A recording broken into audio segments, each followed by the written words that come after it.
Introduction, the moment you have been missing. Consider, for a moment, the way you spend your Tuesday mornings. You wake up, perhaps to the sharp, intrusive chime of an alarm that feels like an interruption of a story you weren't finished dreaming. You stumble toward the kitchen, your mind already a beehive of activity. You are replaying the slightly awkward conversation you had with a colleague yesterday, wondering if you sounded too desperate or perhaps too defensive. Simultaneously, you are projecting yourself into a meeting scheduled for 3 o'clock, mentally rehearsing your defense against a potential critique. As you drink your coffee, your eyes scan the news, your thumbs dance across the screen of your phone, and your inner dialogue is a relentless commentary on what you need to do, what you should have done, and what might go wrong if you don't execute everything perfectly. Are you really in the kitchen? Or are you, in truth, an absent ghost, haunting the hallways of your own life while your physical body performs the morning ritual on autopilot?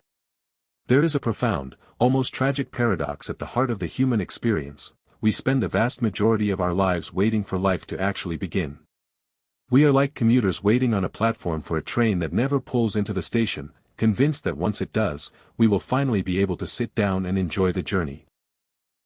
We tell ourselves the most persuasive, dangerous lies: when I finish this project, I will have peace. When the bank account reaches this specific number, I will finally relax. When I meet the right person, then I will feel complete. When this difficult season passes, then I will truly start living. We treat the present moment as if it were nothing more than a waiting room. A dull, uncomfortable transit lounge that we must endure before we are granted access to the real life that awaits us in the future. We treat it as an obstacle to be overcome, a hurdle to be jumped, or a series of chores to be checked off as quickly as possible so that we can arrive at the next version of ourselves. But there is a secret hidden in the present moment. Not because it is deliberately concealed by some cosmic force, but because the human mind is almost always looking somewhere else.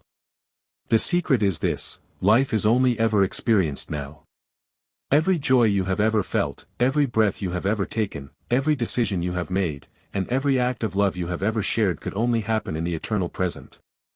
The past is a collection of mental echoes, and the future is a collection of mental blueprints. Neither holds the capacity for life. Life does not exist in the memories that haunt you, nor does it exist in the anxieties that keep you awake at 3 in the morning. It exists only in the space between the thoughts. It exists in the reality that is happening right in front of your eyes, beneath your feet, and within your own beating heart.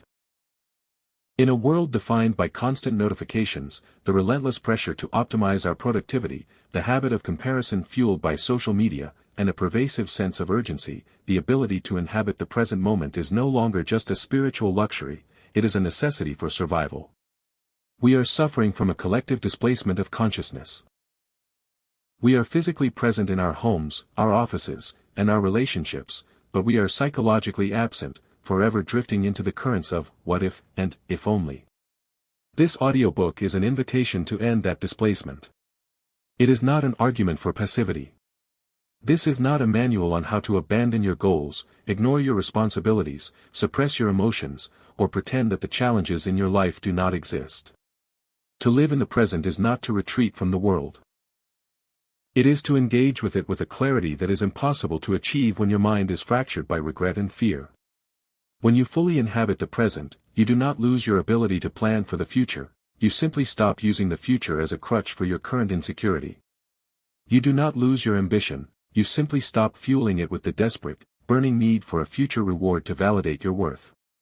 You do not lose your capacity to remember the past. You simply stop being a prisoner to it.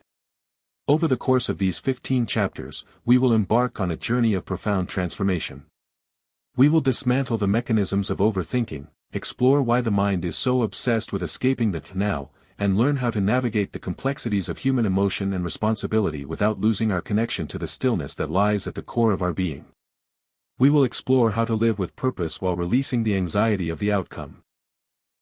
We will learn how to turn ordinary moments into sources of deep, enduring peace, and how to relate to the people in our lives not as symbols in our own mental dramas, but as real, breathing human beings.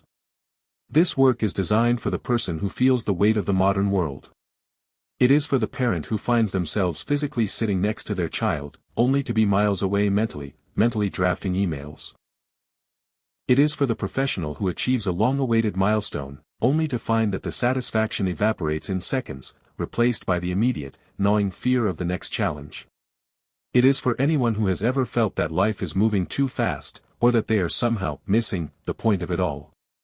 The transformation you are seeking, the peace, the clarity, the sense of completion, is not waiting for you in the next promotion, the next paycheck, or the next perfect set of circumstances. Those are merely shifting shadows.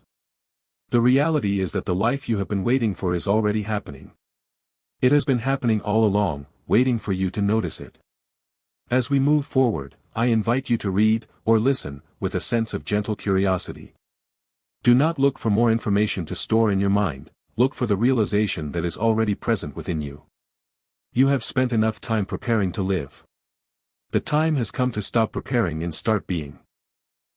Let us turn our attention to the moment that is actually here. It is the only. Chapter 1, The Life You Keep Postponing. There is a particular kind of tension that accompanies the modern human experience, a low-frequency hum of dissatisfaction that seems to follow us from room to room, from task to task.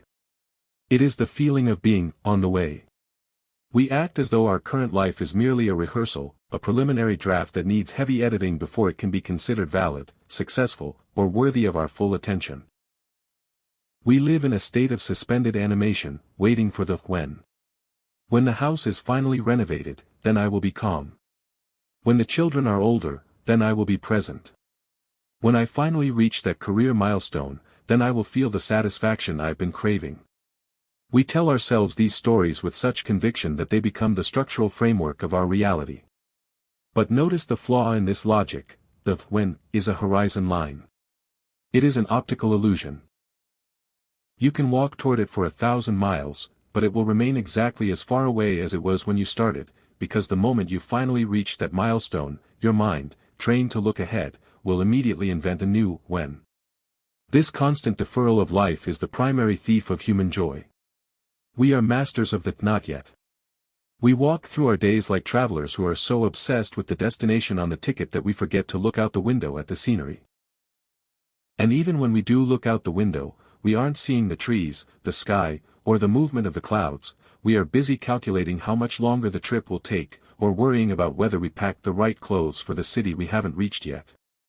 Consider the person who spends their entire Sunday afternoon in a state of low-grade, simmering anxiety about the Monday morning tasks that await them. They are technically experiencing a day of rest, but psychologically, they have already traveled to the next morning. They are not enjoying the sunlight in their living room, the book in their hands, or the meal they are eating.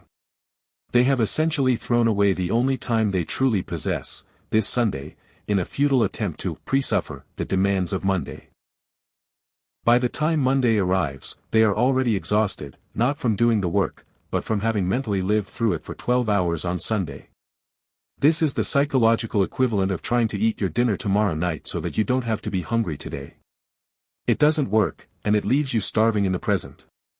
The tragedy of this mindset is that it creates a habit of living that is incredibly difficult to break. If you spend 40 years waiting for life to become good before you start participating in it, you have essentially spent 40 years in a state of absence. You have conditioned your brain to perceive the present moment as a problem to be solved rather than an experience to be savored.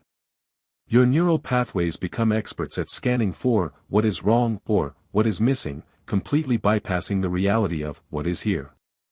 This is why, for many, achievement feels so hollow. We work with a relentless, sometimes brutal intensity to attain a goal, believing that the moment of arrival will be the moment of liberation. But when we finally stand on that mountain, we find that our internal state hasn't changed. The relief we promised ourselves lasts for a fleeting second, and then the familiar, anxious voice returns: "Okay, what's next? We can't stay here, we'll fall behind." The when has simply shifted. It is now next year, or the next project, or the next level of wealth. To stop postponing your life is not to stop moving or achieving. It is to change the motivation behind your movement. Most of our actions are driven by a sense of not enoughness. We work because we feel we must prove ourselves to be worthy of happiness. We parent because we are anxious about raising perfect children. We exercise because we are terrified of losing our health or our appearance. All of this is driven by the fear that we are not okay right now. But what if you were already okay? What if you stopped viewing your life as a series of obstacles to be cleared and began viewing it as a conversation you are having with reality? When you drop the requirement that the present moment must be perfect, before you allow yourself to be happy, you unlock a tremendous amount of energy. You stop wasting your internal resources on resistance. Imagine you are standing in a long, slow-moving queue at a government office or a grocery store. The person who is postponing their life is agitated, checking their watch every 30 seconds, sighing loudly, and mentally rehearsing a complaint they might make to the manager. They are mentally arguing with the speed of the line. Their heart rate is elevated, their cortisol is spiking. They are physically standing in the store, but they are mentally suffering in a place of frustration and rage. The person who is present, however, simply stands there. They feel their feet on the floor. They notice the rhythm of their breathing. They might even observe the other people in the queue with a sense of empathy rather than judgment. They aren't happy about the wait, but they are not suffering, because they are not resisting the reality of the wait. They have surrendered the need for the line to move faster than it is moving. By accepting the present, they remain calm, clear, and energized, while the person next to them is draining their own battery. This is the difference between living in time and living in the moment. When you live in time, you are always looking for an exit. When you live in the moment, you are always looking for the truth. And the truth is often much simpler, much quieter, and much more beautiful than the complex dramas your mind invents. You have likely heard the phrase, "Life is what happens when you're busy making other plans." While often used as a light-hearted observation, it is actually a profound spiritual truth. Life is not the destination. Life is the movement, the breath, the interaction, the challenge, the stillness. It is the texture of the fabric of your current experience. When you finally stop waiting for the better version of your life, you might be surprised to find that the life you already have, with all its imperfections, challenges, and ordinariness, is actually the one you were looking for all along. The secret you have been searching for is not tucked away in some golden future. It is not hidden behind the locked door of a future achievement. It is right here, woven into the very fabric of this Tuesday, this hour, this breath. The life you have been postponing has been waiting for you to notice it. The question is no longer, when will my life begin? The question is, will I be here when it happens? Chapter Summary. The illusion of the horizon. We treat the future as a destination where life will finally begin, but this is a mental illusion. Once we reach that destination, the mind simply creates a new one, keeping us in a perpetual state of waiting. The high cost of deferral, treating the present as a waiting room, conditions our brains to perceive current experiences as obstacles, causing us to miss the actual texture and beauty of our daily lives. The trap of when happiness that is contingent on future milestones is inherently unstable because it relies on external circumstances which are subject to change, rather than on our internal relationship with the present. Mental displacement. We often suffer more from our mental projection of future events than from the events themselves, as seen in the habit of ruining a peaceful weekend by worrying about the work week. Resistance versus acceptance. Living in the present is not about passivity. It is about dropping the useless, energy-draining resistance to what is, which allows for clearer and more intelligent action.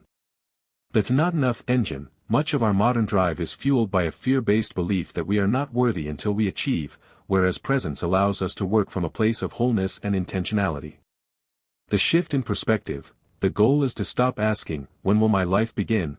Chapter 2, The Mind's Obsession with Yesterday and Tomorrow. If you were to observe your own mind for an hour, not as a participant, but as a neutral witness, you would likely be astonished by the sheer restlessness of your thoughts. It is like watching a frantic traveler who cannot decide which city to visit, so they keep pacing back and forth between the departure gate and the arrival terminal, never actually boarding a plane. Our minds are rarely satisfied with now. They are constantly pulling us away from the current moment, either backward into the familiar territory of the past or forward into the speculative landscape of the future. This movement is not merely a mental habit, it is a psychological mechanism we have learned to rely on for safety, meaning, and identity. We believe that by replaying the past, we can find lessons, or perhaps justifications for our current pain. We believe that by rehearsing the future, we can exert control over the unknown. But look at the cost of this obsession. When you are replaying a conversation from 5 years ago, the one where you felt embarrassed or slighted, you are not just remembering. You are physically and emotionally recreating the original event in your body. Your heart rate might increase, your jaw might tighten, and your chemistry might shift, all because of an event that no longer exists outside of your own internal narrative. You are, in effect, drinking from a poisoned well and wondering why you feel thirsty. The past is a graveyard of things that have already finished, yet we insist on digging them up daily. We carry our old identities, our past failures, our old labels, the way we were treated by others, like a heavy, rusted suit of armor. We wear this armor every new day, expecting it to protect us, not realizing that it is the very thing preventing us from moving freely through the world. Every time you define yourself by what happened to you yesterday, you are effectively closing the door on the possibility of being someone different today. Then, there is the future.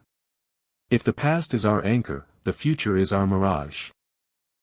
We treat the future as a place where we will finally solve all our problems, as if we could somehow manufacture a version of ourselves that is immune to uncertainty.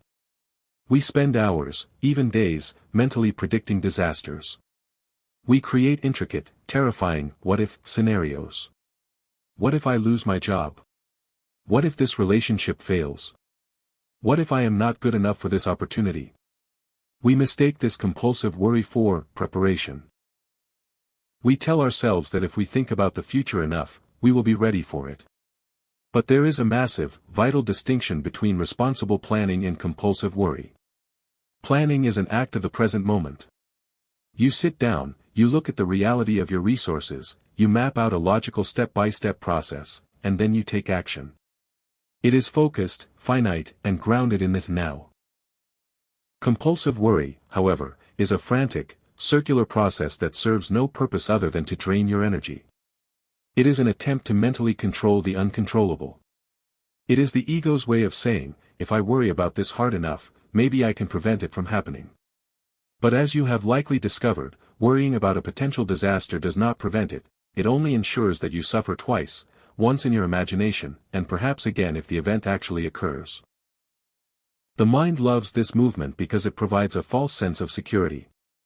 When the mind is obsessed with the past or the future, it is busy. And when the mind is busy, it doesn't have to face the quiet, intimidating stillness of the present. The present moment is demanding. It asks for your full attention. It asks you to be raw, to be vulnerable, and to be responsible for your choices right now.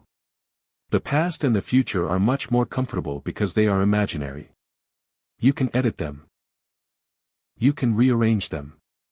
You can play the hero or the victim as much as you like. However, you cannot experience life in the imagination. You can only dream about it. Consider the person who spends their time at a social gathering constantly checking their phone, not because they are expecting an urgent message, but because they are addicted to the mental stimulation of it elsewhere. They are physically in the room, perhaps laughing at a joke, but their consciousness is tethered to a digital stream of past social updates or future anxieties. They are physically present, but psychologically absent. They are missing the subtle nuances of the human connection, the texture of the atmosphere, and the genuine joy of being alive in that specific, unrepeatable second. To reclaim your life, you must learn to notice when your mind has wandered. You don't need to fight your thoughts or force your mind to go blank, that is impossible and, frankly, exhausting. Instead, simply notice. The moment you realize, I am currently replaying an argument from yesterday, or I am currently worrying about a meeting that is 2 weeks away, you have already returned to the present. The realization itself is an act of awareness. You have stepped out of the flow of the thought and back into the space of the observer. This simple act of noticing is the beginning of your freedom. It is the moment you move from being a slave to your mental patterns to being the master of your own attention. You begin to see that you are not the voice in your head that is busy worrying or regretting. You are the conscious space in which that voice is speaking. When you learn to anchor yourself in the present, you don't lose the ability to learn from the past or to plan for the future. You just change your relationship with them. You remember the past with clarity, as a source of wisdom rather than a source of suffering. You plan for the future with intelligence, as a tool for action rather than a source of fear. The mind will always try to pull you back into the current of time. It is its nature to think, to project, to analyze. Do not judge it for doing what it does. But do not let it lead you. You are the one who decides where your attention resides. You are the one who chooses whether to dwell in the ghostly landscapes of yesterday and tomorrow, or to stand firmly on the solid, fertile ground of today. Life is not happening in the memory. It is not happening in the projection. It is happening in the pulse of the moment, in the breath that enters your lungs right now, and in the choices you make in the seconds that follow. The mind's obsession with time is a detour, the path to peace is simply the willingness to be here. Chapter Summary. The restless mind, the human mind constantly shifts between the past and the future, creating a sense of busyness that serves as a distraction from the demands of the present moment. The cost of mental time travel, replaying past events or projecting future worries triggers real physiological stress, making us feel as though we are experiencing these events in real time, even when they are entirely imaginary. The illusion of control, compulsive worry is a failed attempt to control the future. It is not the same as responsible, grounded planning, which is a constructive action taken in the present. Identity and the past, by defining ourselves by our past experiences, our failures, traumas, and old narratives, we trap ourselves in a rigid identity that prevents us from experiencing the freedom of being someone new today. The comfort of imagination, we cling to the past and future because they allow us to edit reality and avoid the vulnerability of living in the unpredictable now. The power of observation, the first step to reclaiming your attention is simply noticing when the mind has wandered. This awareness separates you from the thought, turning you from a victim of your patterns into an observer. Choosing your attention, you cannot stop the mind from thinking, but you can choose where to anchor your awareness. By returning to the present, you stop being a passenger. Chapter 3, The Secret Hidden in the Present Moment. There is a widespread misunderstanding that the present moment is a place of monotony, a gray, static middle ground between the dramatic highs of our greatest memories and the thrilling potential of our wildest dreams. We often think of living in the now as a suggestion to slow down to a crawl, to sit in silence, or to lose our edge. We fear that if we truly settle into the current moment, we might vanish into a kind of dull, uninspired existence where nothing ever changes. This could not be further from the truth. The reality is that the present moment is not a place of stagnation, it is the only place where anything can ever actually happen. It is the raw, vibrating center of existence. Think of it this way, if you were to look at a film reel, you would see thousands of individual, static frames. But when you run those frames through a projector at high speed, they create the illusion of continuous, fluid motion. Our lives are much the same. The mind creates a seamless narrative of my life by stitching together thousands of tiny, fleeting moments. But the life we perceive is just the projection. The reality, the actual stuff of life, is found only in the individual frames. The present moment is the only frame that is lit. It is the only place where the projector is running. This is the secret that has been waiting for you all along. When you realize that everything, every act of creation, every moment of profound love, every decision of courage, and every experience of true healing, occurs exclusively in the present, your perspective on ordinariness begins to shift. You start to see that the present moment is not just a container for your life, it is the life itself. Consider the act of forgiveness. Many people struggle with the idea of letting go of an old wound, believing it requires a complex, long-term psychological process that must take place in the future. They say, I am working on it, or, one day, I will be able to forgive. But forgiveness is not a destination you travel toward, it is a choice you make right now. You can hold on to a resentment, or you can drop it. You can only do that dropping in the present. If you wait until tomorrow, you are still carrying the weight. The act of liberation is instantaneous, and it is entirely localized in the present. The same is true for courage. You cannot have courage in the abstract, you can only be courageous in the face of a specific reality.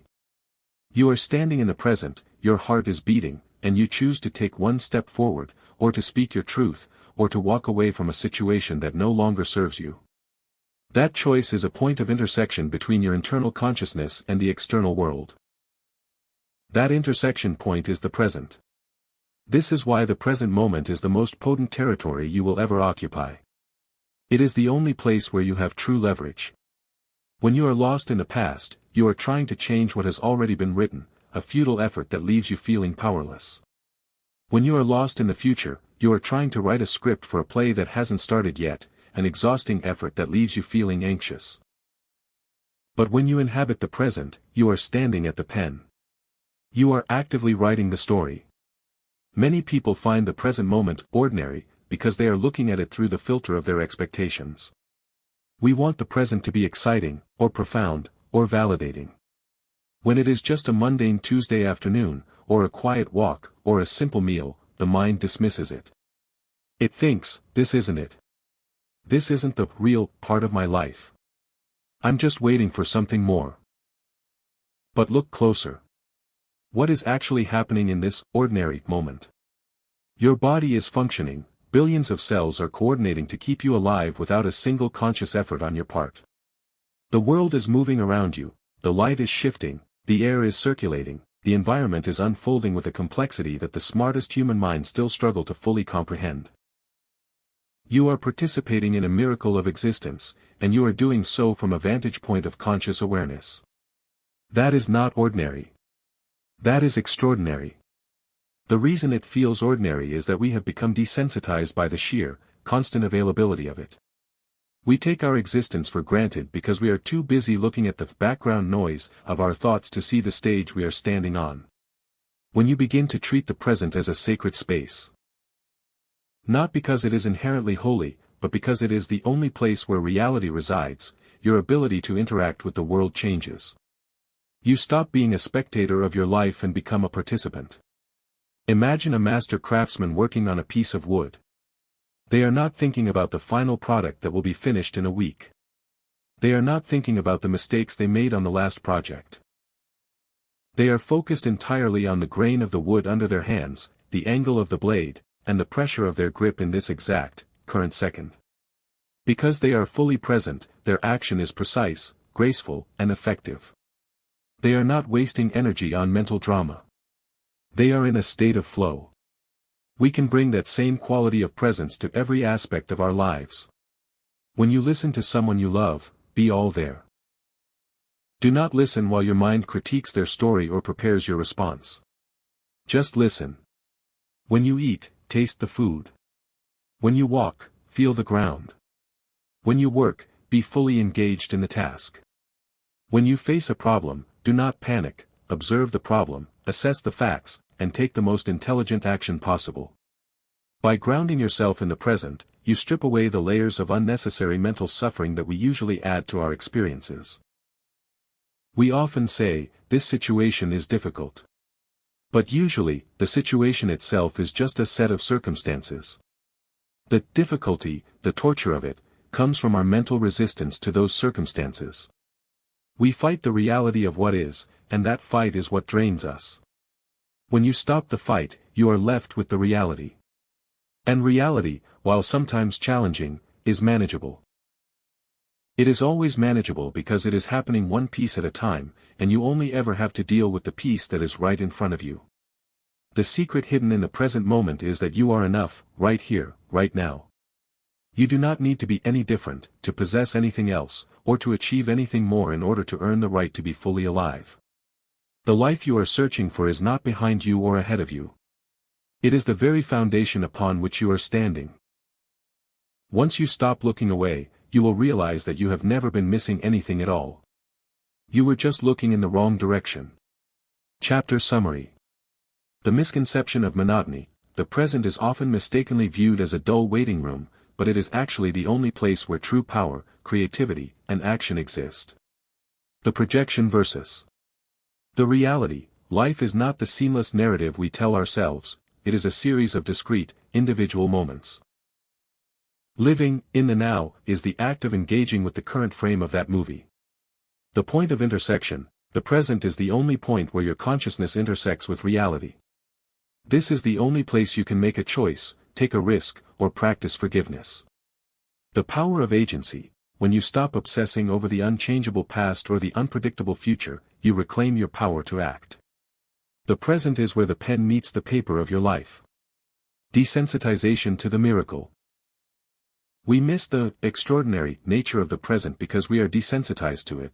The miracle of existence is constantly occurring, but we are too busy thinking to notice it. The state of flow, by being fully present, we reduce wasted energy, allowing for the kind of precision, grace, and effectiveness seen in master craftsmen or high performers. Stripping away suffering. Most of our suffering is not caused by reality itself, but by our mental resistance to reality. When we stop fighting what is, we find that reality is usually manageable and far less painful than our story. Chapter 4. You are not every thought you think. We tend to believe that our minds are like an impartial news anchor, reporting the facts of our lives with objectivity and accuracy. We assume that if a thought arises, I am not good enough, or this will definitely go wrong, or that person is judging me, it must be a valid, evidence-based conclusion. We treat our thoughts as the truth, and then we build our lives around the structures they dictate. But what if your mind is not an impartial reporter? What if it is more like an automated, often biased algorithm that is simply running old patterns, reacting to current stimuli based on past data, and occasionally throwing in a few hallucinations for good measure? The most liberating realization you can ever have is that there is a fundamental difference between you and the thoughts that pass through your mind. You are not the voice in your head. You are the one who hears the voice.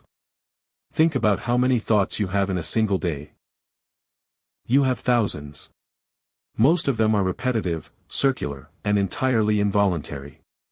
They arise, they linger, and they fade, much like clouds passing through the sky. When you look at the sky, you don't mistake a cloud for the sky itself. You know the sky is the vast, unchanging space that allows the clouds to exist. You are that sky. Your thoughts are the clouds. When you are deeply identified with your thoughts, you are at their mercy. If a thought of fear arises, you feel fear. If a thought of anger arises, you become angry. You are effectively a prisoner of your own mental weather. But when you begin to develop the capacity for metacognition, the ability to think about your thinking, you shift your position. You move from the center of the storm to the observation deck. This is the practice of becoming an observer. You do not need to silence the mind, you simply need to change your relationship with it. When a repetitive, negative, or stressful thought appears, you don't have to chase it down the rabbit hole. You don't have to debate with it, justify it, or even try to banish it. You can simply look at it and say, oh, there is that thought again. By acknowledging it, you create a tiny, essential gap between the thought and your consciousness. In that gap, you are free. Consider the common human experience of lying in bed at 2:00 a.m., mentally rehearsing an argument you had with a family member earlier that day. Your mind is building a case, refining your witty comebacks, and imagining their reaction. It feels urgent. It feels like you are doing something productive. But look at what is actually happening. You are lying in a dark room, your body is resting, and you are creating a private, stressful theater performance in your own brain. The thought believes it is protecting you, or perhaps vindicating you. But the observer knows better.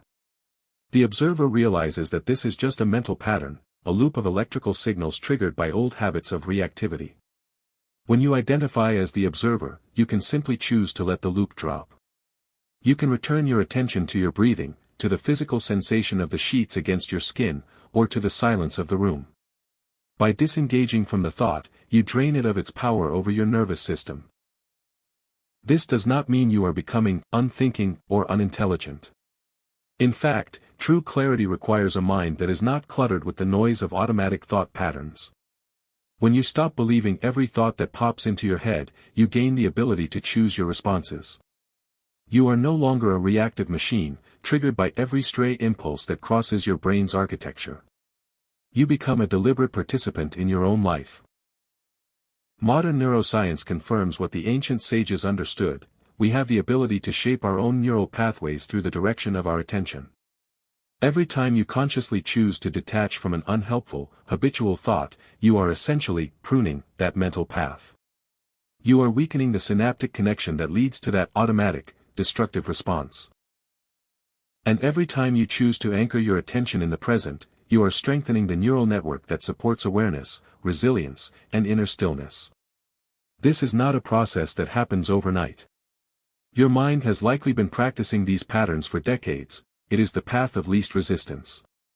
But you are the master of your attention, and attention is the currency of your life. Where you invest your attention is what you grow. If you invest it in your worries, you grow your anxiety. If you invest it in your regrets, you grow resentment. But if you invest your attention in the present, you grow your capacity for peace. Try this simple experiment. Today, whenever you find yourself caught in a wave of intense emotion or mental chatter, stop for a second. Ask yourself, who is observing this? You will find that there is a quiet, steady I behind the noise. That I is not the angry thought, not the anxious thought, and not the judgmental thought. That I is the witness. You do not have to believe the stories your mind tells you. You do not have to obey the instructions your mind gives you. You are the space in which these stories appear. When you understand this, you are no longer a victim of the mental weather. You are the sky, and you are already, always, free. Chapter Summary. The Fallacy of the Impartial Reporter. We mistakenly believe our thoughts are objective truths, when in reality, they are often automated patterns, biases, and projections based on past experiences.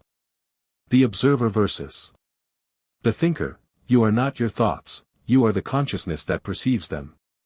Recognizing this distinction is the fundamental key to emotional and mental freedom. The sky and the clouds metaphor. Your consciousness is the vast, unchanging sky, while your thoughts are merely transient clouds. A cloud cannot change or damage the sky, likewise, a thought cannot change or damage the true you. The power of the gap. By observing your thoughts without identifying with them, you create a space between the impulse and your reaction. In this space, you are no longer a reactive machine, but a conscious agent of choice. Disengaging from mental loops, we often find ourselves in unproductive loops of worry or rumination. Recognizing these as just thoughts allows us to let them pass rather than engaging with them and fueling their intensity. Neuroplasticity and choice. By consistently choosing to withdraw attention from unhelpful thoughts and redirecting it to the present, we physically rewire our brains to favor awareness over automatic reactivity. The witnessing self, the I that observes your thinking, is always present, steady, and untouched by the chaotic noise of the mind. Chapter 5. The Invisible Weight of the Past. We often walk through our lives carrying an invisible backpack, filled to the brim with the stones of yesterday. These stones are not just memories, they are the moments we have failed to digest, the apologies we never received, the mistakes we haven't forgiven ourselves for, and the versions of ourselves that we have long since outgrown. We carry this weight everywhere, to the office, to dinner with friends, into the sanctuary of our own homes. And then we wonder why we feel so exhausted, so slow to move, and so unable to embrace the beauty of the present. The past is a fascinating trick of the mind. It is a story we tell ourselves to explain how we arrived at this current location. But while the events of the past are fixed, our relationship to them is entirely fluid. We can view the past as a teacher, a source of wisdom that informs our future actions, or we can view it as a prison, a set of bars that dictates what we are allowed to become today.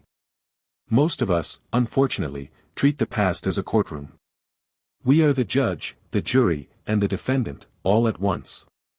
We spend our energy prosecuting ourselves for things we said or did years ago, relitigating conversations as if they are happening in real time.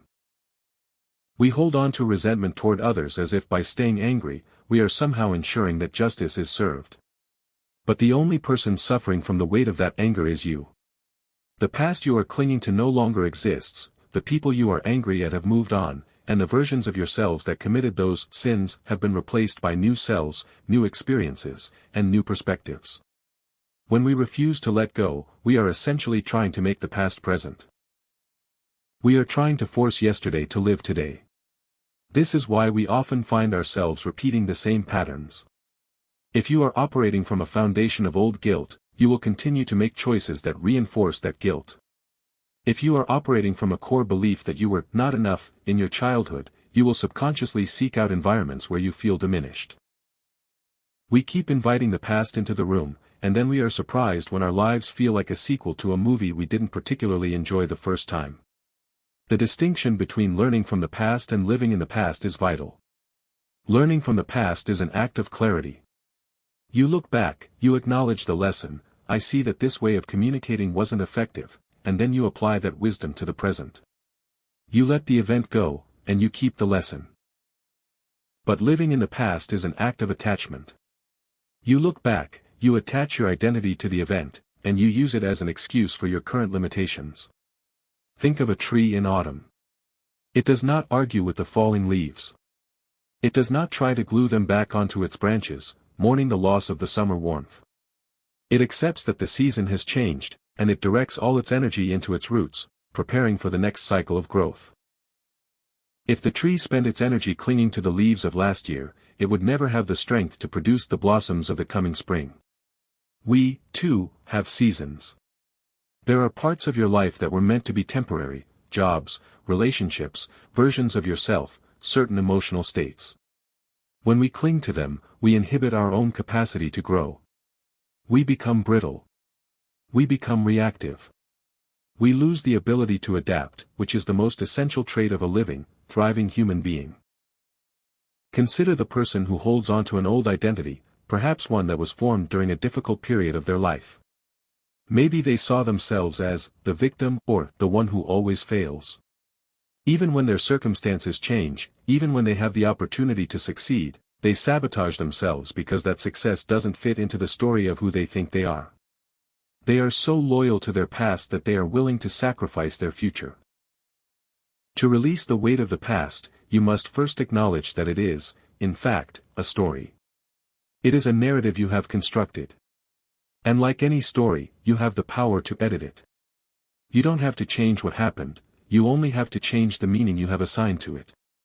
Instead of asking, "Why did this happen to me?" try asking, "What did this teach me, and how does this serve me now?" Instead of replaying the moment of failure, replay the moment of your resilience. Replay the moment you got back up. Replay the moment you discovered you were stronger than you thought. When you change the lens through which you view your history, you change the energy you bring into your current moment. You might find that when you finally set down the heavy backpack of the past, you feel a strange sense of loss. That is normal. We are so accustomed to the weight that it has become part of our posture. Without it, you might feel vulnerable. You might feel light, which can sometimes feel like being unmoored. But that lightness is your natural state. That is the feeling of being truly present, fully alive, and unburdened by the ghosts of what used to be. The present moment is an open door. But you cannot walk through it if your hands are full of the debris of yesterday. You have to be willing to open your hands. You have to be willing to let the old stories go, not because they weren't important, but because they have finished their work. You are not the same person you were 5 minutes ago, let alone 5 years ago.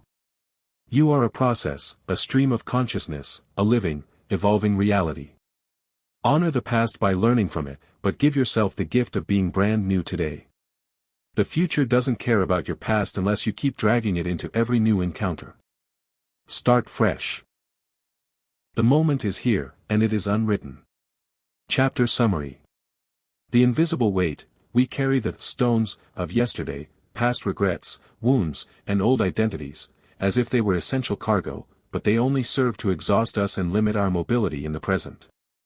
The past as a courtroom: we tend to prosecute ourselves or others for past events, relitigating them in our minds, which only keeps the original pain alive and prevents true healing.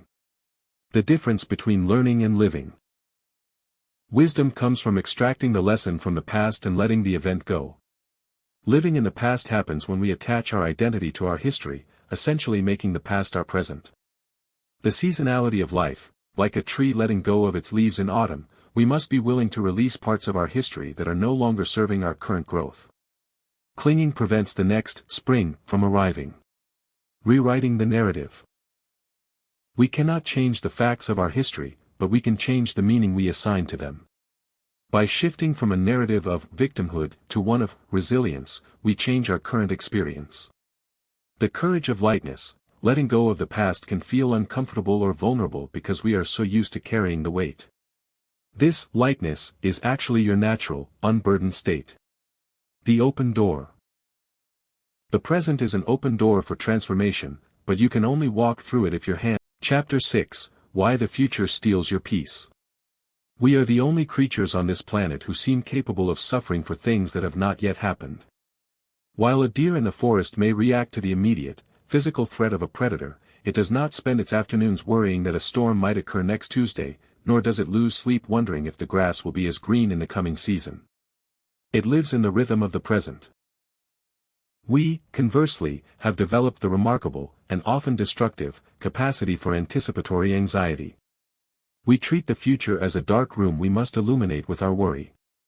We believe that if we play through every possible disaster in our minds, we are somehow creating a safety net. We think, if I worry about the presentation enough, I will be better prepared. If I obsess over my finances, I will be more secure. But there is a profound difference between the quiet, intelligent process of preparation and the frantic, compulsive energy of worry. Preparation is grounded in the present. You look at the reality of your current situation, you make a plan, and you take the necessary action. It is calm, focused, and effective. Worry, however, is a mental performance designed to give you an illusion of control over something you cannot actually influence right now.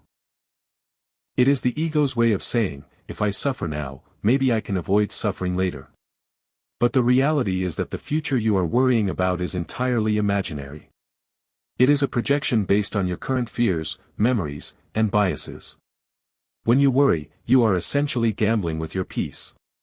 You are sacrificing the only thing you truly own, this moment. To pay the insurance premium on a disaster that will likely never arrive, or, if it does arrive, will look completely different from the version you constructed in your head. Think of the common phenomenon of catastrophizing. Your brain takes a small uncertainty, an unanswered text, a silent meeting, a slight change in a colleague's tone, and it immediately changes it to a worst-case scenario. Within seconds, you have moved from, they haven't replied, to, my career is over, and I will be homeless. It sounds absurd when laid out, but we do this constantly. Our minds are built for survival, not for happiness.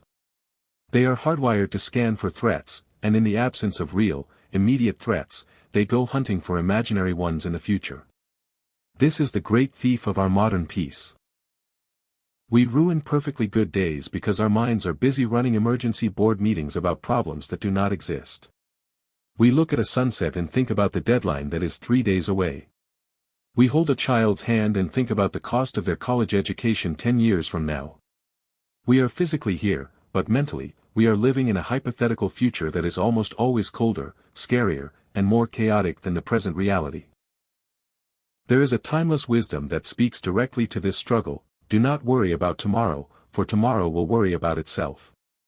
This is not a suggestion to be irresponsible or lazy. It is an invitation to be effective.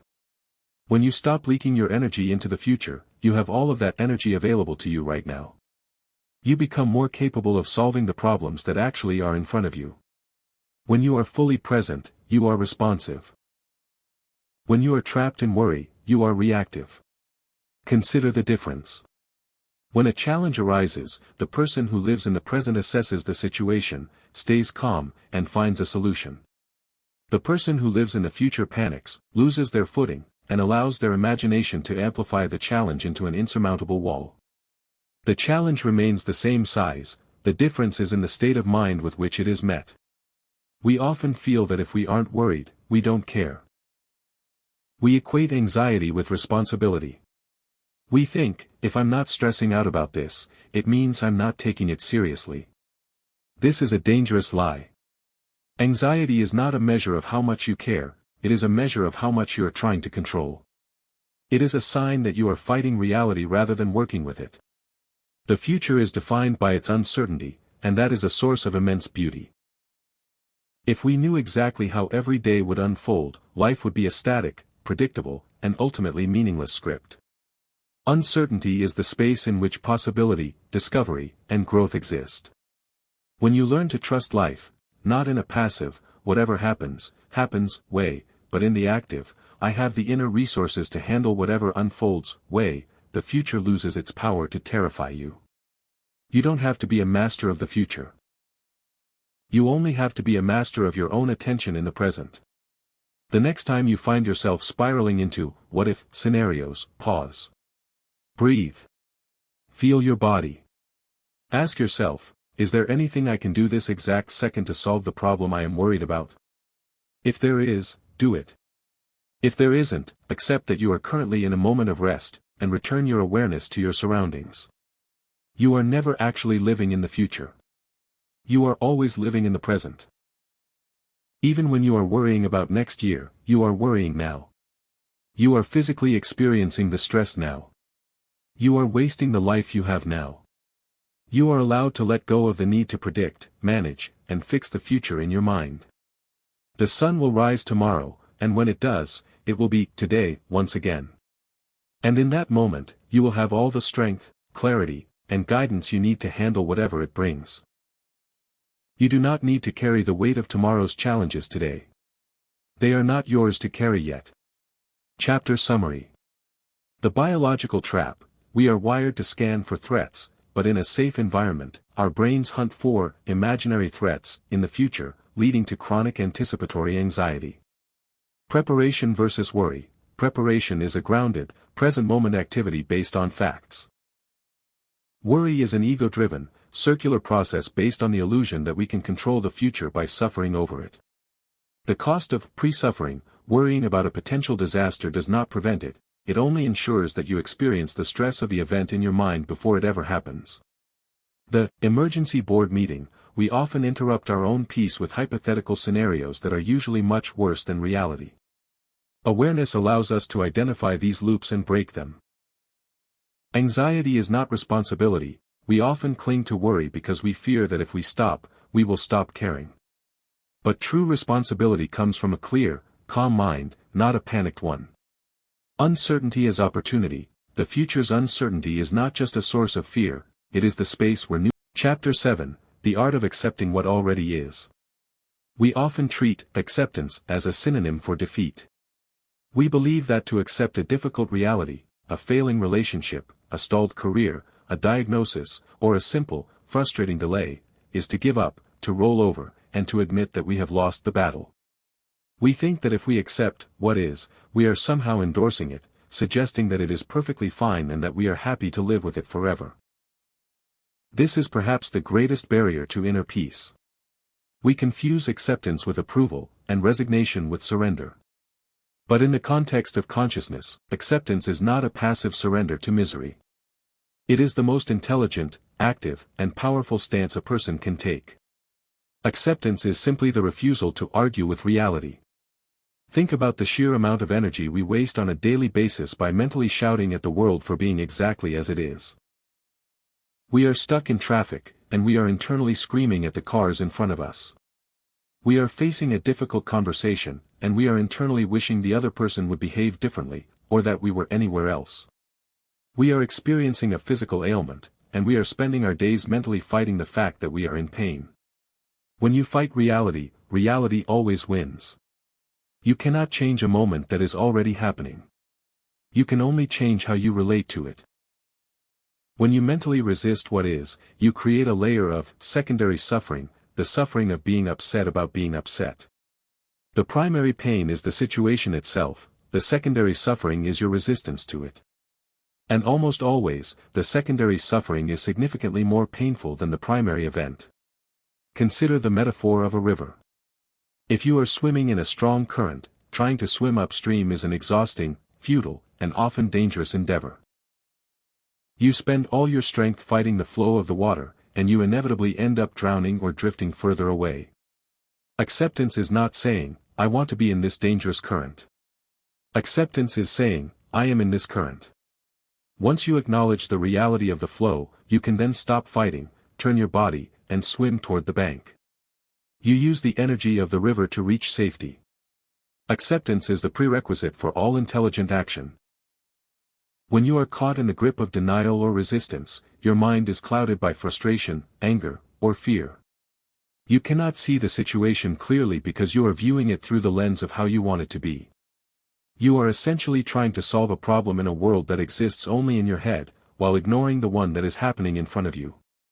When you accept what is, your mind clears. You stop burning fuel on the internal war, and you suddenly have access to all your faculties. You can see the facts. You can identify the next logical step. You can decide whether to stay and work through the situation, or whether to take a different path. You are no longer acting out of a reaction to the pain, you are acting out of an understanding of the reality. This is why acceptance is so deeply connected to presence. You can only accept what is actually here, at this moment. You cannot accept the future, and you cannot accept the past, because they are not current realities. You can only accept the cold room, the difficult news, the crowded train, or the uncomfortable emotion that is present right now. Many people ask, if I accept this difficult situation, won't I just stay stuck in it forever? The irony is that the opposite is true. When you resist a situation, you are bound to it by the chains of your own emotional intensity. You are constantly feeding the situation with your focus. You are keeping it alive in your mind. But when you truly accept it, when you say, yes, this is happening, and I am willing to be with it, the emotional charge begins to dissolve. You gain the objectivity needed to either change the situation or to gracefully walk away from it. Think of an uncomfortable emotion, like grief or anxiety. When we resist it, we tighten our bodies, we judge ourselves for feeling it, and we try to distract ourselves. We hold the emotion in a state of suspension, refusing to let it pass through us. But if you practice the art of acceptance, if you say, I am feeling anxious, and that is okay. I am giving myself permission to experience this sensation without needing it to change this second, you will notice that the intensity of the emotion begins to shift. It is a wave. If you don't fight the wave, it naturally crests and eventually dissipates. Acceptance is not a permanent state of approval, it is a temporary state of alignment. It is the acknowledgement that reality is the starting point for every transformation. If you want to build a house, you don't argue with the foundation that is already there. You acknowledge the soil, the terrain, and the weather, and you work with them. You do not have to like the current circumstances of your life. You do not have to be happy about them. You do not have to agree that they are right. You only have to admit that they are here. By acknowledging the reality, you stop being a victim of the situation and start being the architect of your own response. You move from the chaos of internal war to the stillness of conscious action. The moment you drop the resistance, you will feel a weight lift from your shoulders. It is the weight of your own struggle against the present. In that space of acceptance, you will find the clarity, the peace, and the strength you need to move forward, one moment at a time. Chapter Summary. Acceptance versus approval. Acceptance is not the same as liking a situation or giving up. It is the objective acknowledgement that a situation exists, which is the necessary starting point for any effective response. Secondary suffering. Most of our emotional pain comes from resisting our reality. I shouldn't be here, this shouldn't be happening. Dropping this resistance removes the secondary suffering, leaving only the manageable reality. The river metaphor. Resisting reality is like swimming against a strong current, it is exhausting and futile. Acceptance is like aligning with the current so that you can navigate toward the shore. Clarity through acceptance. Denial and frustration cloud our judgment. Acceptance clears the mental fog, allowing us to see facts objectively and determine the most intelligent course of action. The paradox of letting go. We often fear that accepting a bad situation will keep us stuck in it, but resistance actually binds us to the situation emotionally, preventing us from moving on or changing it. Working with emotions. Emotions are like waves, they are meant to move through us. Acceptance allows us to feel them fully, which is the only way to let them pass. The architect of response. Acceptance removes the internal war, allowing you to stop being a victim of your circumstances. Chapter 8. The ego's war against the present. If you have ever felt a sudden, sharp sting of inadequacy when someone else achieves a goal, or if you have found yourself becoming defensive in a conversation where no one was actually attacking you, you have had a direct encounter with the ego. We often talk about the ego as if it were a synonym for arrogance, but it is actually much quieter, more pervasive, and infinitely more insecure. The ego is the mental construct of, who I am. The collection of stories, labels, past experiences, and future projections that we have stitched together to create a sense of separate identity. The ego is a master of survival, but it is a terrible master of happiness. Its primary goal is not to be peaceful, but to be right, to be recognized, and to be special. It is constantly measuring itself against the world. It looks at the person next to you and asks, am I better than them, or worse? Am I winning, or losing? Because the ego is built on the foundation of comparison and status, it has a very difficult time with the present moment. The present is a place of equality. It is simply what is. It doesn't care about your resume, your social media follower count, your past mistakes, or your imagined future triumphs. It just is. And because the ego cannot easily define its superiority within the objective reality of the present, it perceives the now as a threat to its existence. This is why the ego is constantly at war with the present. It wants to be somewhere else, somewhere where it can be the hero, the victim, the smartest person in the room, or the most misunderstood person on the planet. It needs a narrative to thrive. It needs a past to complain about and a future to hope for, because those are the only places where its character can be played. Think about how often your ego sabotages your ability to enjoy a moment. You are at a family dinner, and someone makes a comment that challenges your opinion. You don't have to agree with them, but the ego feels the need to win the argument. It ignores the food, the laughter, and the connection around the table because it is too busy constructing a defense. It is willing to sacrifice the warmth of the room for the cold comfort of being right. The irony is that even if the ego wins the argument, it has lost the moment. Or consider the way we use social media. We live in a world where the ego has a public gallery. We watch a beautiful sunset, but instead of just experiencing it, the ego asks, how will this look to others? Does this make me seem like the kind of person who appreciates beauty? We are constantly framing our lives for an invisible audience. By doing so, we turn our existence into a performance. We are no longer the one living the life, we are the director of our own highlight reel. And the director is never in the moment. The director is always watching from the sidelines, judging the quality of the production. The ego's greatest fear is being ordinary. It is terrified that if it stops trying to stand out, it will cease to exist. It convinces us that we need to be validated, defended, and distinguished. But the truth is, the most profound experiences of life are the ones where the ego completely disappears.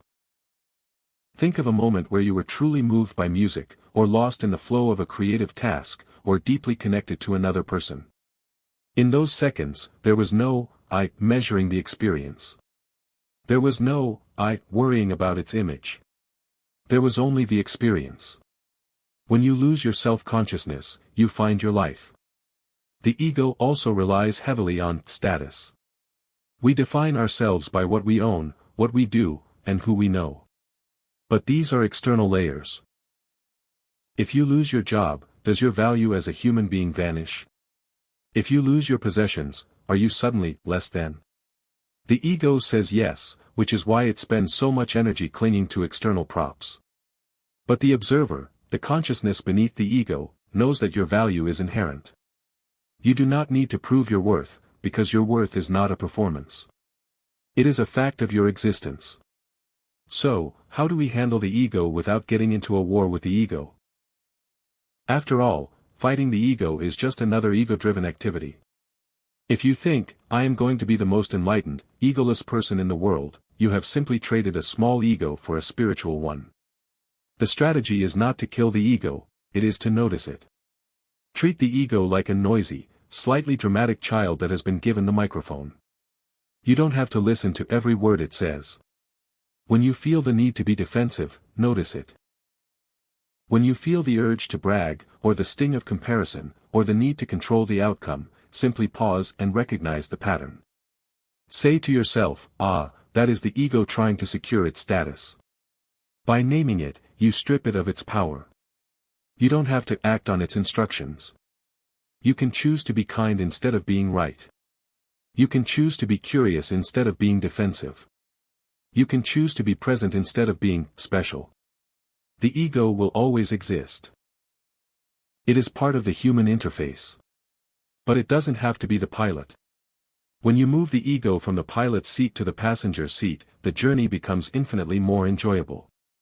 You stop measuring your life against an imaginary yardstick and start living it. You stop looking for validation from the outside and start experiencing the abundance of the inside. You are not the character in the story you have been telling yourself for 40 years. You are the one who is watching the story unfold. And that witness, that deep, silent center of your being, is already complete. It doesn't need status. It doesn't need to win. It is already, and forever, enough. Chapter Summary. The ego as a story. The ego is a mental construct, a collection of labels and stories, rather than an objective reality. It is a tool for navigating society, but it is a poor guide for personal fulfillment. Comparison and status. The ego thrives on comparison, constantly assessing its own value relative to others. This creates a state of perpetual insecurity that is antithetical to presence. The war with the now, the present moment is egalitarian, it doesn't care about the ego's history or status. Because the ego can't assert its dominance in the now, it treats the present as a threat. The performance trap. When we frame our lives for an external audience, we stop living and start performing. True presence requires dropping the need for validation and the obsession with our image. The myth of worthiness. The ego convinces us we must earn our value through achievement or status. Recognizing that our worth is inherent, not performance-based, is the key to dissolving the ego's grip. Noticing versus fighting. Fighting the ego is an ego-driven activity. Instead, simply notice when the ego is triggered, defensiveness, pride, or comparison, and create a gap by choosing a conscious response. Moving to the passenger seat, we cannot eliminate the ego, but we can stop letting it run our lives. Shifting it from the pilot's seat to the passenger's seat. Chapter 9, The Peace Beneath the Noise. We often hold a common misconception that peace is something we must manufacture through the elimination of variables. We believe that if we could just get the environment to be quiet, the finances to be secure, the relationships to be conflict-free, and our health to be perfect, then, and only then, would we finally find peace. We treat peace as a fragile state of external conditions. But if peace is dependent on your circumstances, then you will never truly be at rest, because circumstances are, by their very nature, always in flux. Life is inherently dynamic. It is a series of arrivals and departures, gains and losses, joys and challenges. If you wait for the noise of life to stop before you allow yourself to be still, you will wait until the very end. The noise is not an anomaly, it is part of the rhythm of existence. True peace is not the absence of noise. It is the presence of a stillness that exists beneath the noise. Think of the ocean. On the surface, you see waves. Sometimes those waves are gentle ripples, and sometimes they are violent, crashing swells, driven by the winds of change. If you were a creature living on the surface, you would feel as though your entire reality were being tossed around by the weather. But if you were to dive deep below the surface, you would find that the deeper you go, the quieter it becomes. Even during the fiercest hurricane, the deep waters remain calm. You are that ocean. Your thoughts, your emotions, and your daily circumstances are the waves on the surface. They are moving, changing, and occasionally turbulent. But that is not all you are. Beneath that shifting surface, there is a deep, silent, unchanging presence. That is your core. That is the kingdom of God within you, the place where peace resides regardless of what the weather is doing above. The invitation here is not to force the waves to stop, but to learn how to swim in the deep. When you feel anxious, overwhelmed, or distressed, you are caught in the surface turbulence. You are identifying with the waves. You think, I am the anxiety, or I am the problem. But if you practice the art of turning your attention inward, you can touch that stillness that is always there. It is not something you have to create. It is something you have to uncover by stopping your desperate attempts to control the surface. This is the meaning behind the wisdom, peace I leave with you, my peace I give to you. I do not give to you as the world gives. The world gives peace conditionally, it gives you peace when you get what you want. But this deeper, internal peace is unconditional. It is a gift that is already present, waiting for you to realize that you are the one holding the key to your own sanctuary. How do we access this depth when the surface is chaotic? It starts with the willingness to sit with the noise without becoming it. When life feels loud, when there are deadlines, conflicting opinions, family pressures, or health worries, you don't have to suppress these things. You can acknowledge them. You can say, "This is happening." But you don't have to surrender your inner space to them. You can remain the space for the noise. Think of a room. A room can be filled with furniture, people, music, or silence. The furniture and the people might change, but the room itself remains the same. It is just the space that allows these things to exist. You are that space. The stress is just the furniture in the room. The anxiety is just the music. They can pass through you, but they do not have to define the structure of who you are. When you begin to identify as the space rather than the events, your relationship to difficulty changes. You no longer feel that you are being destroyed by your challenges. You see them as visitors.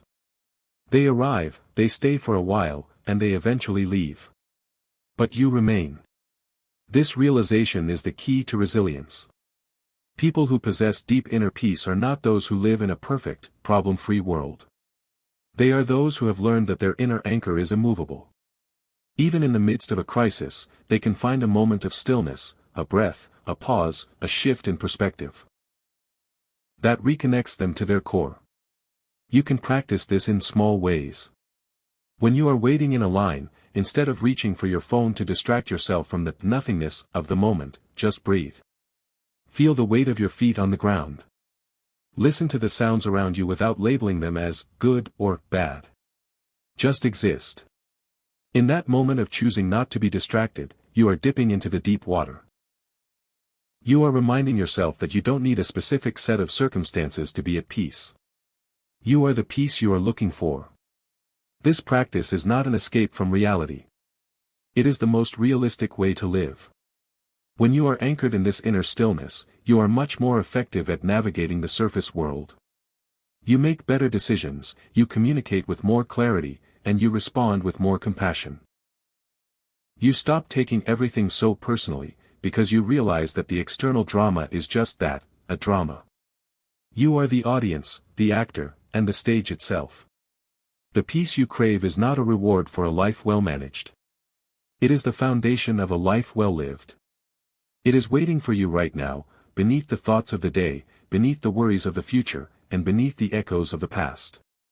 It is the silence between your heartbeats. It is the stillness in your own eyes. It is the one thing the world can never give you, and therefore, it is the one thing the world can never take away. Chapter Summary. The fallacy of external peace. We often mistakenly believe peace is a result of fixing our circumstances. Since life is inherently dynamic, waiting for the noise to stop is a guarantee of eternal restlessness. The ocean metaphor, the surface of our lives may be turbulent with daily challenges, but our true core, our consciousness, is like the deep ocean, which remains still and calm regardless of surface weather. Identifying as the space, instead of being the furniture, our problems, thoughts, and emotions, identify as the room, the conscious space that allows those things to pass through. Peace as an internal anchor. True resilience comes from knowing that your inner peace is not conditional. It is an immovable anchor you can access even during a crisis. The practice of stillness. You can access deep peace in small, mundane moments by choosing to be present instead of reaching for distractions. This builds the capacity to remain calm during major challenges. Effective engagement. Being anchored in inner stillness doesn't make you passive, it makes you more effective. A calm mind navigates surface-level drama with greater clarity, compassion, and precision. Inalienable peace. Your inner stillness is a gift that is already within you. Because it does not depend on the external world, it is the only form of peace that can never be lost or stolen. Chapter 10. When you stop fighting life. There is a moment in the life of almost every person when they realize that the energy they are spending on resistance is far greater than the energy required to simply move forward. We go through years of mental warfare, arguing with reality, demanding that people be different, wishing that our history had been kinder, or bracing ourselves against a future we haven't even met. We walk through our days with our fists clenched, emotionally and psychologically holding our breath, waiting for the moment when we can finally relax. But the secret of surrender is that it is not an act of weakness. It is the most profound act of power available to a human being. To surrender is to stop fighting the what is. It is to say to life, with complete honesty, I acknowledge this moment as it is, and I stop using my internal energy to deny it.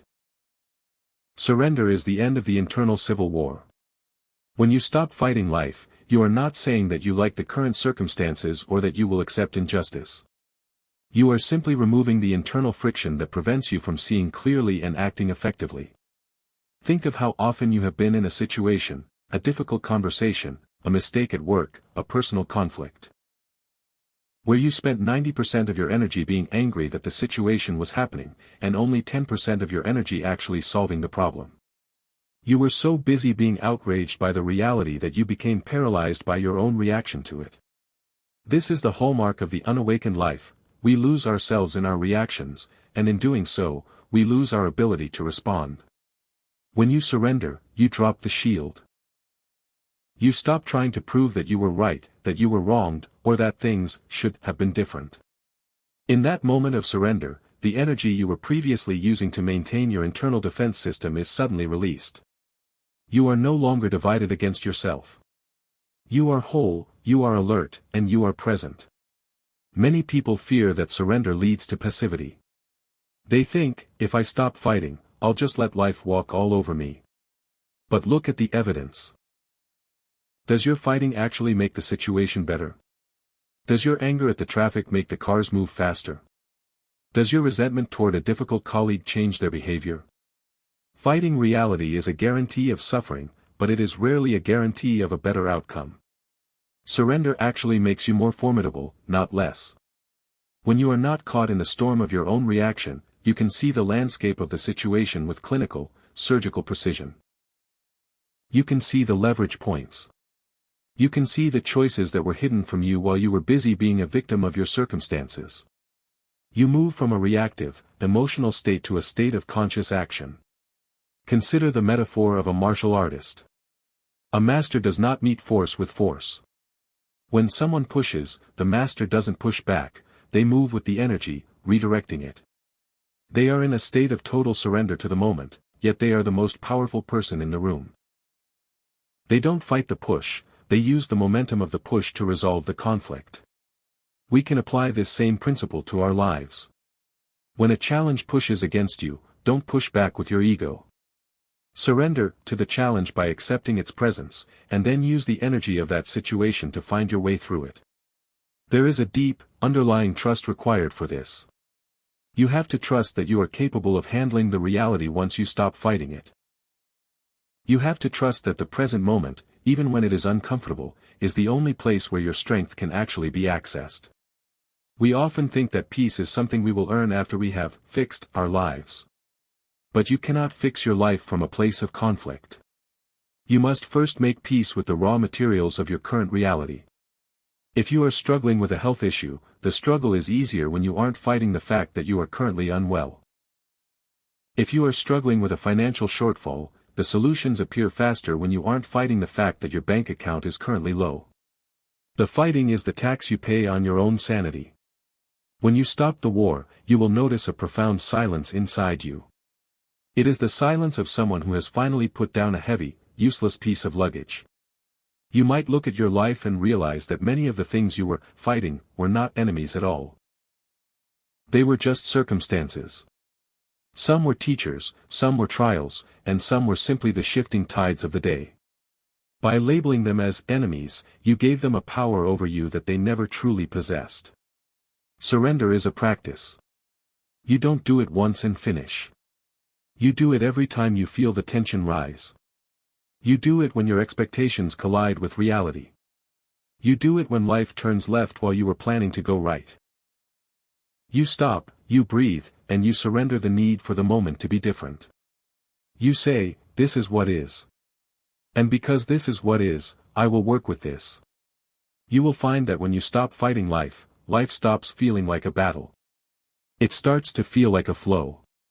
You move through your days with a different kind of strength, a quiet, grounded, unshakable strength.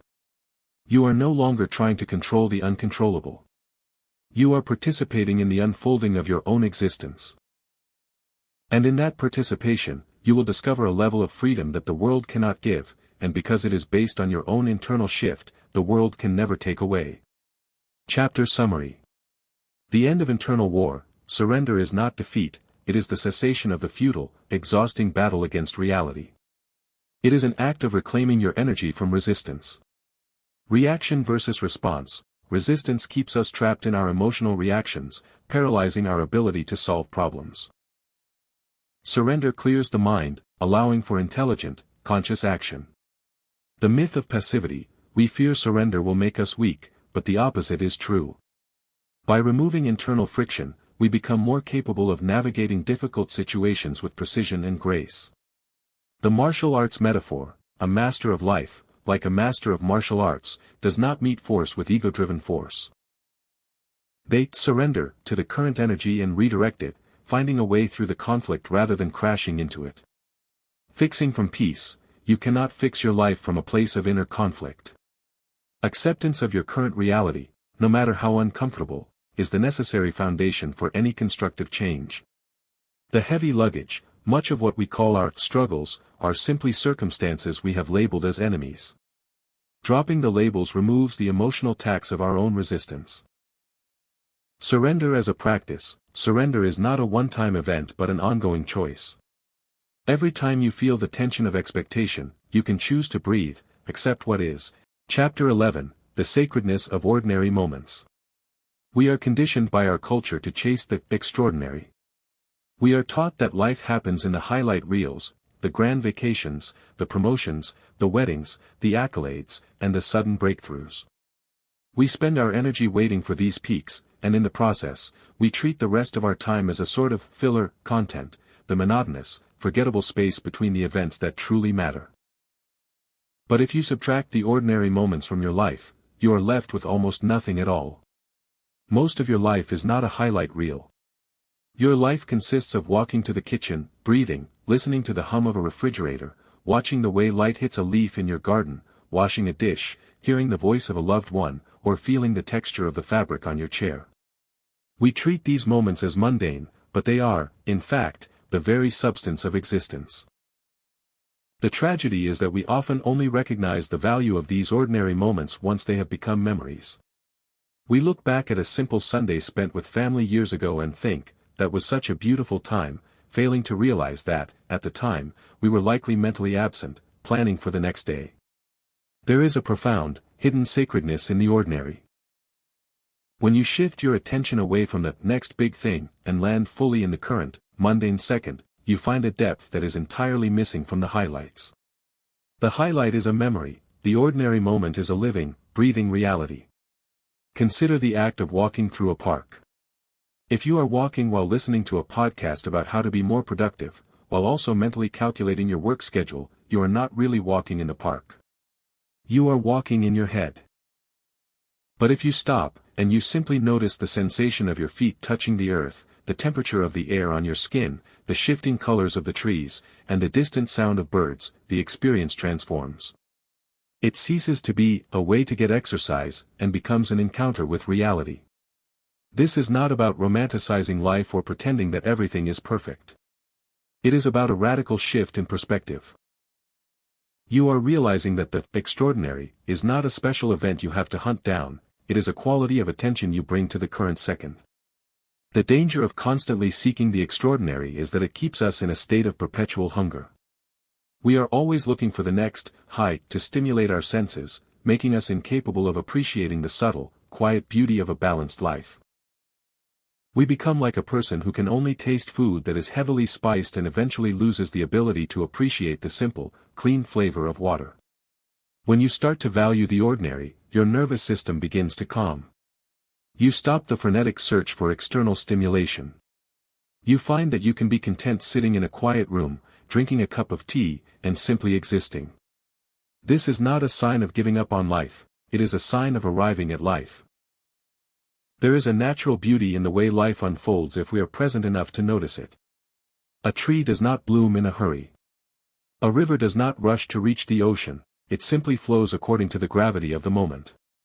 We are the only creatures who feel we must rush through the ordinary to reach something better.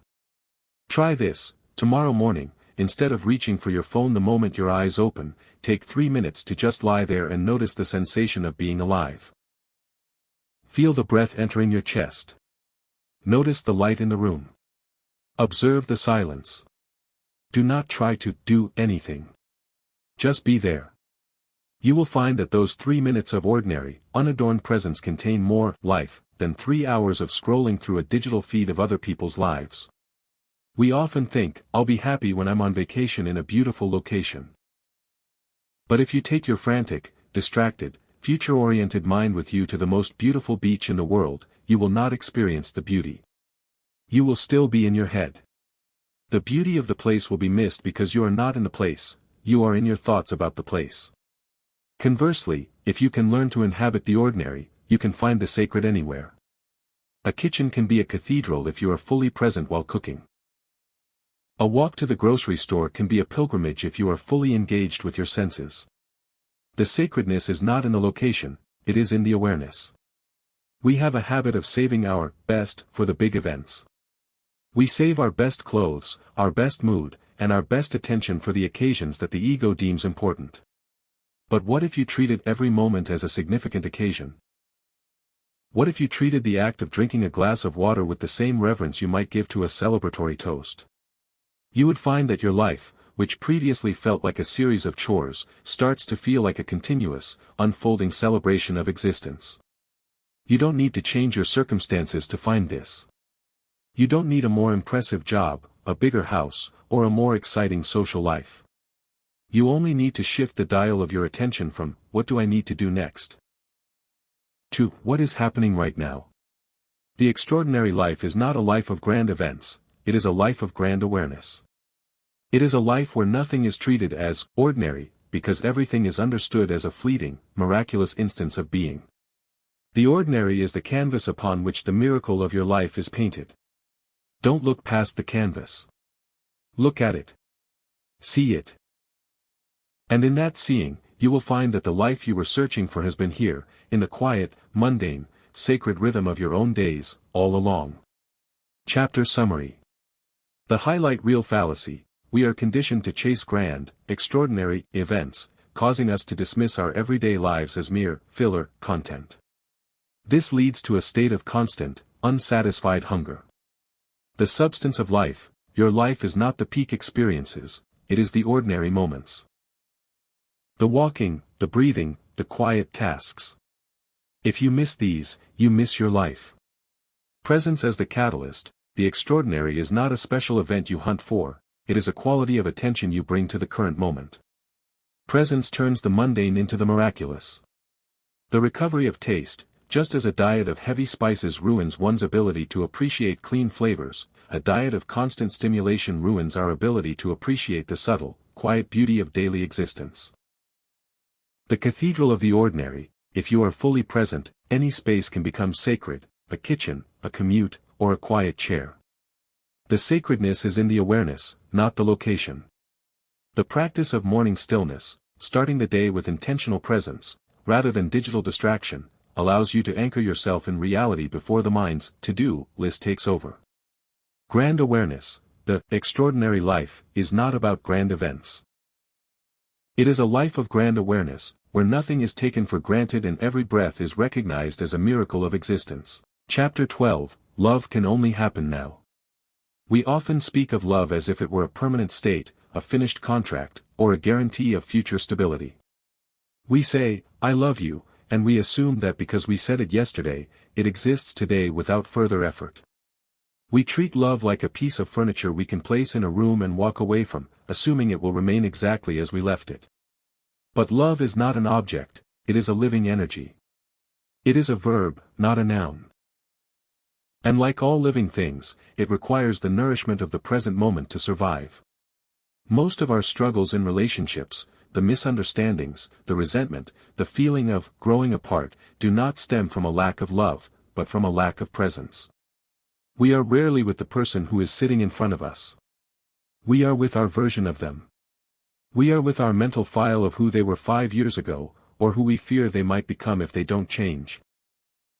Consider the person who sits at the dinner table with their partner, physically present, but mentally elsewhere.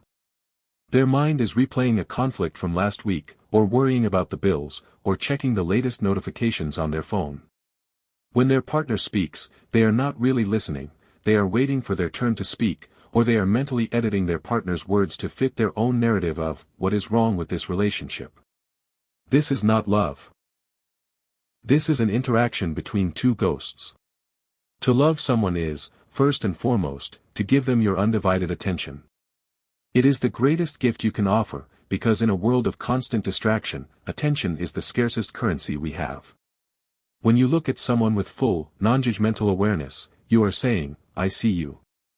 You are enough. You are worthy of my time. Why is this so difficult? Because the ego loves to project. We bring our past self into every relationship. We bring our old resentments, our old fears of abandonment, and our old patterns of defense. We look at our partner and we don't see the human being standing there, we see the mirror of our own history. If we were hurt by someone in the past, we subconsciously treat our current partner as if they were the person who hurt us. We are always preparing for an argument that hasn't happened, or defending ourselves against a slight that hasn't been committed. True love requires the death of these projections. It requires you to show up as a blank slate, again and again.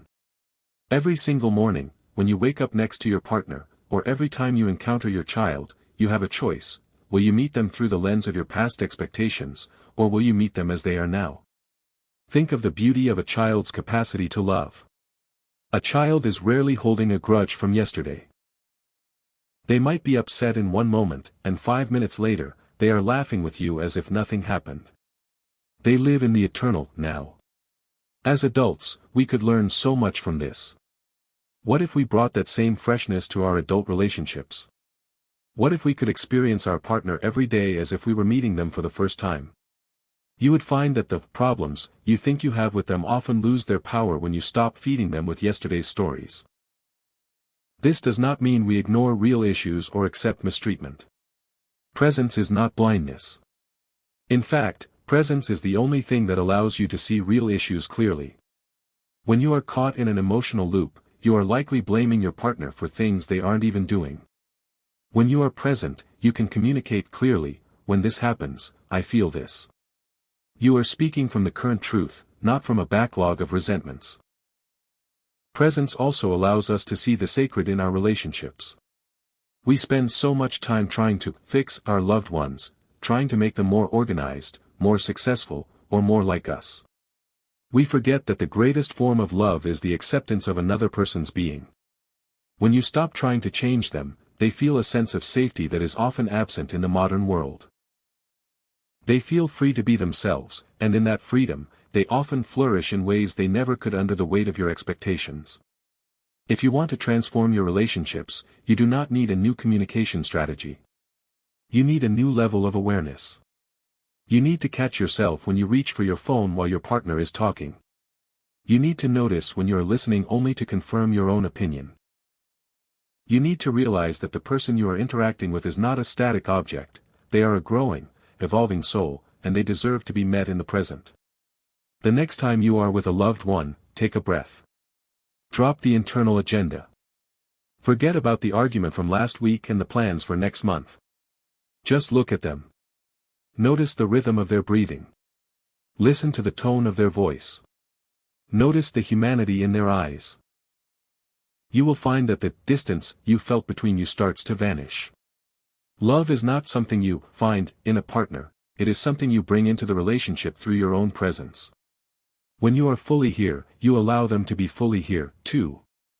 And in that mutual presence, something ancient, deep, and truly miraculous happens. You realize that love isn't something you create, it is the space that opens up when you stop being somewhere else. Chapter Summary. Love as a verb. Love is not a finished contract or a stagnant state, it is a living energy that requires the fuel of presence to thrive. The ghostly interaction, many relationships fail because we aren't interacting with the person in front of us, we are interacting with our past projections, resentments, and fears about them. The gift of attention. In a distracted world, the most profound act of love is to give someone your undivided, non-judgmental attention. It validates their existence and worth. Meeting as a blank slate. To love deeply, we must learn to release the past every day, meeting our loved ones as if we were encountering them for the first time, free from old narratives. Acceptance versus fixing. Presence allows us to see reality clearly, which often reveals that our desire to fix our partners is a projection of our own ego, not a requirement of love. The safety of being seen. When you stop trying to change your loved ones and instead choose to be present with them, you provide a sanctuary where they can be their true selves, which is the foundation of deep intimacy. Love as space. Love is not a product of effort or strategy, it is the space that opens up between two people when they both stop living in their heads and start living in the present. Chapter 13. Purpose, Ambition, and the Present Moment. There is a persistent, nagging fear that haunts the high achiever, the entrepreneur, and the dream chaser. It is the suspicion that if they truly embrace the power of now, if they actually find contentment in the present, they will lose their edge. They fear that if they stop worrying, stop stressing, and stop pushing from a place of chronic dissatisfaction, they will somehow drift into mediocrity or become stagnant. They believe that ambition is a fire that must be fueled by the constant, burning feeling that things are not good enough. But this belief is based on a misunderstanding of what ambition actually is. There is a profound difference between pursuing a goal from a place of incompleteness and pursuing a goal from a place of clarity. When you pursue a goal from a place of incompleteness, you are essentially running away from yourself. You are telling your subconscious that your value is contingent on the future result.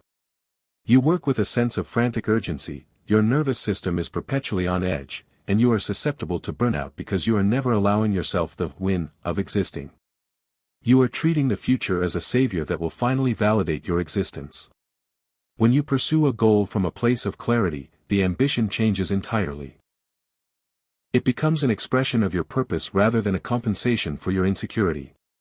You can have a grand vision, a detailed plan, and an intense drive, all while being completely at peace with where you are right now. This is the difference between compulsive doing and conscious action. Compulsive doing is driven by fear, fear of failure, fear of not being enough, fear of falling behind. It is a state of distraction where you are constantly mentally anticipating the result rather than engaging with the process. You are driving a car while looking only at the map, rather than looking at the road. You might move quickly, but you are likely to crash, or at the very least, miss the entire landscape of your life. Conscious action is driven by intention. You have a clear objective, but your primary investment is in the step you are taking this second. You are not obsessed with the when of the goal, you are obsessed with the quality of your current contribution. You recognize that the future is simply a result of the accumulation of thousands of present moments. If you treat the present moments with excellence, the future will take care of itself. Think of a master musician practicing a complex piece. They have a goal, to perform the piece beautifully. But they do not achieve that result by panicking about the performance at the end of the month. They achieve it by bringing total, undivided attention to the specific note they are playing right now. They are so present in the music that the ego's need for approval disappears, replaced by the sheer engagement with the sound. That is the kind of ambition that creates true, lasting success, the kind that doesn't burn you out. You do not need to abandon your dreams, your business, your financial goals, or your desire for impact in order to live in the present. In fact, you will be much better at all of those things if you are present. Think about the clarity you gain when your mind isn't cluttered with what-if scenarios or the fear of a hypothetical future. You become more creative, more strategic, and more resilient. You can handle obstacles with grace because you aren't emotionally fragile, needing every single thing to go perfectly to feel okay about yourself. Ambition without burnout is the ability to hold a vision of the future while remaining grounded in the current reality. It is the ability to say, I am working toward this outcome, but I do not need this outcome to be happy. When you remove the neediness from your ambition, you actually become more magnetic. People are drawn to those who are centered, confident, and clear. When you are desperate for an outcome, you carry a frequency of lack, and that desperation is often palpable to others. When you are working from a foundation of present moment peace, you carry a frequency of possibility. You are no longer chasing the life you want, you are attracting it through the excellence of your current engagement. This requires a fundamental shift in how you measure your success. If you only measure success by the bank account, the title, or the external milestone, you will never be successful, because you will always be chasing the next one. But if you measure success by the alignment of your actions with your values, by the depth of your presence, and by the quality of your engagement, you are successful every single day. You don't have to wait for the business to scale to feel accomplished. You don't have to wait for the promotion to feel valuable. You can feel the success of a life well lived in the focused work you do this afternoon. You can feel the achievement of your purpose in the intentional way you lead a meeting or create a project today. Do not postpone your life until the big moment arrives. That is a game you cannot win. Instead, infuse your work with the energy of your presence. Your ambition is a gift, it is the drive to grow, to contribute, and to manifest, but it is meant to serve your life, not to hijack it. When you pursue your goals from the sanctuary of the present, you don't just achieve more, you enjoy the achievement. You don't just reach the destination, you realize that the destination was never the point. The point was the person you became along the way. Chapter Summary. The ambition fallacy. Many fear that living in the present will destroy their drive, but this assumes that ambition must be fueled by dissatisfaction. This is a misunderstanding of what drives human potential. Incompleteness versus clarity. Pursuing goals from a place of incompleteness is an attempt to compensate for internal insecurity, leading to burnout. Pursuing goals from a place of clarity is an expression of purpose. Compulsive doing versus conscious action. Compulsive doing is fear-based and distracted. Conscious action is intention-based and focused on the current step, which is far more sustainable and effective. The mastery of process. High-level achievement is reached not by obsessing over the finish line, but by bringing total presence to the task at hand. The quality of your current engagement determines the quality of your future results. Detaching neediness from ambition, you can hold a clear vision for the future without needing it to feel okay about yourself today. This detachment makes you more resilient and effective.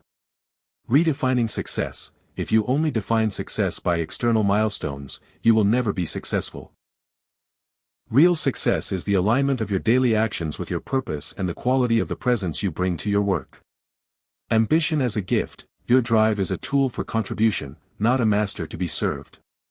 Using this drive from the ground of the present moment allows you to achieve great things without sacrificing your life to. Chapter 14, Trusting Life Without Knowing What Comes Next. We often treat uncertainty as a disease that needs to be cured. We look at the blank pages of our future and feel a sense of dread, believing that if we don't know exactly what happens next, we are in danger. We demand a guarantee from life. Tell me I will be safe, tell me I will be successful, tell me the people I love will be well. When life refuses to give us that guarantee, which it always does, because it cannot, we respond with a frantic, tightening grip, trying to manufacture a sense of control that is fundamentally impossible to achieve. But consider the alternative. What if uncertainty is not the problem, but the very condition of existence that makes your growth possible? There is a powerful, ancient metaphor of the lilies of the field. They do not labor, and they do not spin, yet they are clothed in a beauty that no human king could ever manufacture. They do not worry about the weather, the soil quality for next season, or whether they will bloom on time. They simply trust the process of their own unfolding.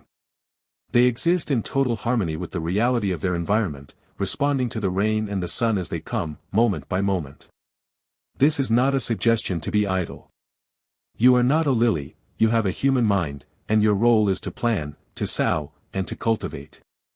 But your role is not to carry the weight of the harvest. You provide the effort, but you must surrender the outcome. The arrogance of the human ego lies in the belief that we can, or should, orchestrate every detail of our lives. When we do this, we cut ourselves off from the natural flow of life, becoming brittle and prone to breaking. To trust life is to accept that there is a wisdom in the unfolding of things that transcends our limited, local understanding. Have you ever looked back at a disaster in your past?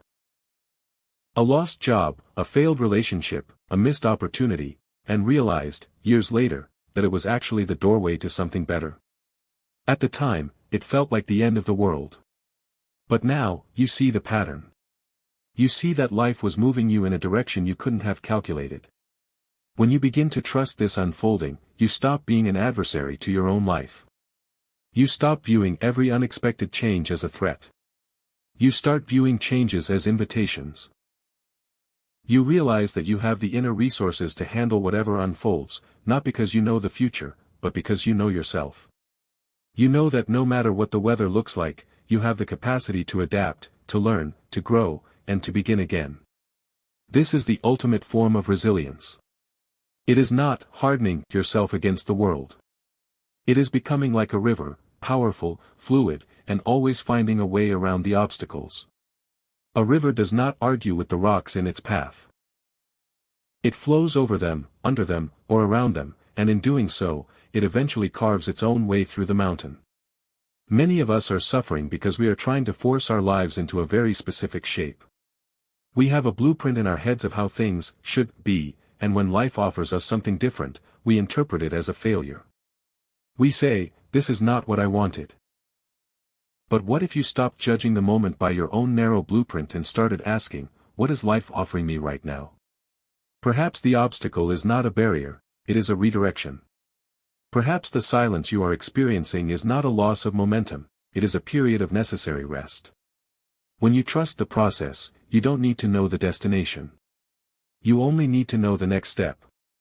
And the beauty of the present is that you always have enough light to see the next step. You don't need to see the entire mountain. You just need to see where to place your foot. This trust requires you to befriend uncertainty. Instead of seeing it as a void of nothingness, see it as a field of pure possibility. If you knew everything, you would be a prisoner of your own knowledge. But because you don't know, you are capable of being surprised.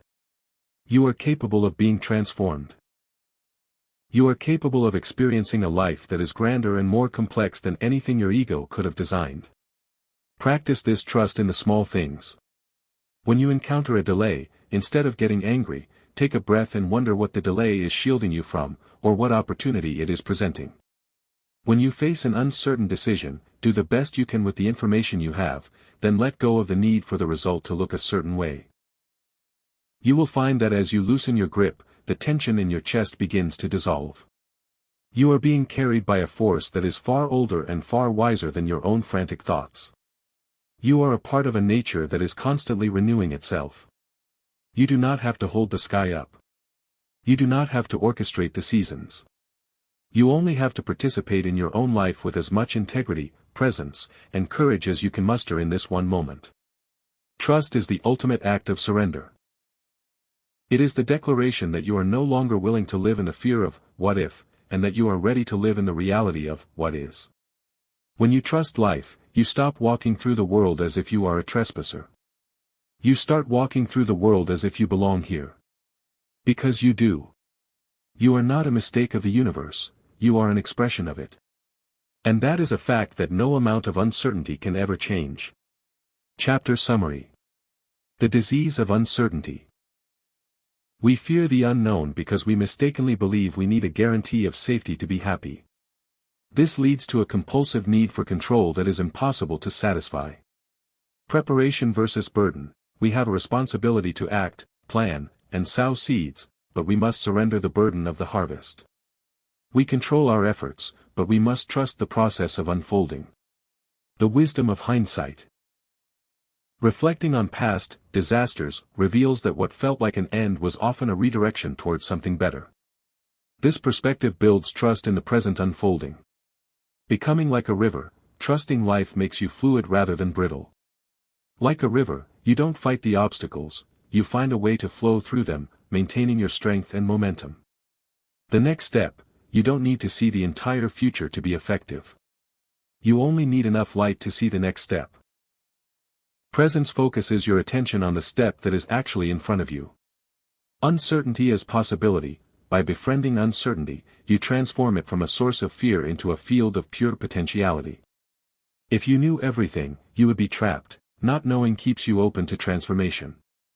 The act of belonging, trust is the shift from feeling like an anxious trespasser in your own life to feeling like an integral part of the universe. Chapter 15, When Your Whole Life Becomes Now. We have traveled a long way together. We have looked at the mechanisms of our own distraction, the weight of our past, the anxiety of our future, the stubborn defense of our egos, and the quiet, immovable peace that has been waiting beneath it all. If you have been following the thread, you might realize that the secret hidden in the present moment was never truly hidden. It was simply ignored. It was the background noise of your existence, the very air you breathe, which you forgot to notice because you were too busy looking at the important problems in your head. Now, we arrive at the final threshold. What happens when this way of living, this conscious, present moment awareness, stops being an occasional technique and starts being your natural way of being? When you fully inhabit the present, life does not become easy in the sense of being problem-free, but it becomes simple in the sense of being stripped of unnecessary suffering. You still encounter challenges, a difficult project at work, a conflict with a loved one, a health scare, or a financial tight spot. But these challenges no longer possess the power to shatter your inner stability. You meet them like a mountain meets a storm. The wind howls, the rain lashes against the rock, and the temperature drops, but the mountain does not move. It does not argue with the weather, it simply stands, steady and unshakable. When your whole life becomes now, your relationships undergo a silent, beautiful transformation. You stop asking your partner, your children, or your friends to complete you. You stop looking for validation in their reactions. You start loving them for who they are, not for what they do for your ego. You become a listener who truly hears, a presence that truly settles, and a witness that truly sees. You find that the distance you once felt between yourself and others was largely constructed by your own lack of presence. When you are fully here, the distance collapses into intimacy. Your work, too, becomes a different kind of practice. It is no longer a race toward an external finish line, but a continuous expression of your own engagement. You find that the ambition that used to feel like a heavy, anxious burden now feels like a clean, crisp energy. You do your work with excellence, not because you are terrified of failure, but because you are fully committed to the task at hand. You find that the results, the success, the impact, the growth, come more naturally than they ever did when you were straining for them. It is the paradox of the flower. It does not try to grow, it does not panic about the sun, it simply turns its leaves toward the light and thrives. Perhaps the most profound change occurs in your internal life. You stop being a stranger to yourself. For years, you may have been a stranger, too busy listening to the voice in your head to listen to the whisper of your own being. You were so busy becoming someone that you forgot you were already someone. Now, you find a sense of homecoming. You realize that you never had to go anywhere, achieve anything, or change your personality to be worthy of peace. You were always the light, you were just trying to reflect it off the shiny objects of the world instead of letting it shine from within. This is not the end of the journey. In many ways, it is just the beginning. The world will still offer its distractions. The mind will still try to pull you into the past or the future. The ego will still try to reclaim the pilot's seat. But now, you have a compass. You know how to return. Every time you lose your way, you can stop, breathe, and realize, I am here. This is the only moment I have. And at this moment, I am free. You do not need to wait for a special day to begin this life. You do not need a perfect set of circumstances, a clean slate, or a different version of yourself. You can begin exactly where you are, in this current, ordinary breath. If you are reading this in a chair, feel the chair beneath you. If you are walking, feel the ground. If you are stressed, feel the tension in your body, acknowledge it, and then gently release it back into the silence from which it came. What if the secret you have been searching for was never tucked away in some distant future, but quietly waiting inside the moment you are living right now? You have spent enough time waiting for life to begin. You have spent enough time in the waiting room of the when. The doors are open. The sun is rising. Your life is not a destination, it is an arrival. Stop postponing. Stop searching for the secret. Simply step into the moment that is already happening. You are here. And that is enough. Chapter Summary. The mountain and the storm. Living in the present doesn't eliminate challenges, but it eliminates the secondary suffering we add to them.